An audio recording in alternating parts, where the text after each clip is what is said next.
fear in and of itself is not a bad thing. It stops children from touching hot stoves. It does a lot of positive things. It causes us, the fear of the Lord is the beginning of wisdom. It causes us to understand a lot of things that we need to understand. Boundaries. God has already warned you about that. You're afraid to do that again. You don't want to get into that same trouble. So fear in and of itself is not necessarily a bad thing. It's an emotion. But like any other emotion, like love or passion or anything else that's in our emotional being, if it gets out of control or it gets to start to driving our lives and we start making decisions based on our emotions, that's when we get into trouble. Living under constant fear, though it is an emotion, it actually takes toll on the body. It affects your physical health. It even weakens your immune system, affects your digestive tract, does damage to your cardiovascular system. Fear does stuff that doctors can detect in the body that you have no reason to be sick, and yet your body is responding to something that the doctor cannot detect. It hijacks everything. Your brain perceives everything differently when you're afraid.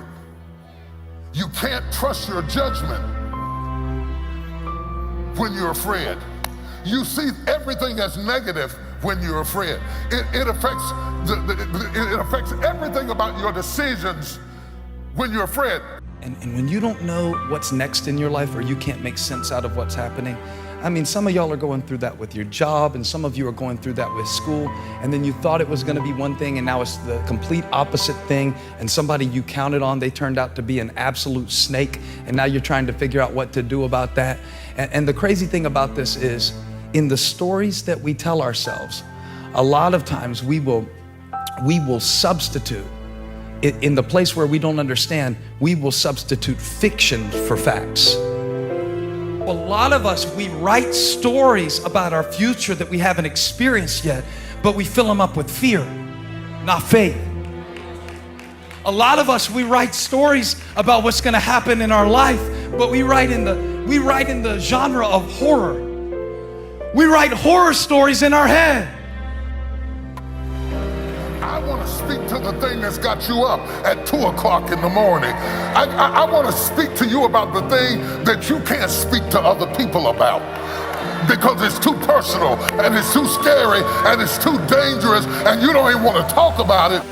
Your joy, your peace, your amygdala has hijacked the opportunity you have to be happy right now because it keeps dragging you back into something that you are actually out of. Enemy comes to kill, steal, and destroy. And one of the things he will do is steal the peace of where you are with the threat of where you've been. And all of a sudden when you hear the hoof prints coming, it's not like he got you, but it reminds you that he used to have you. And all of a sudden, it's as if you're already dead. Just because you feel afraid doesn't mean you have to be afraid. Just because you feel discouraged doesn't mean you have to be discouraged.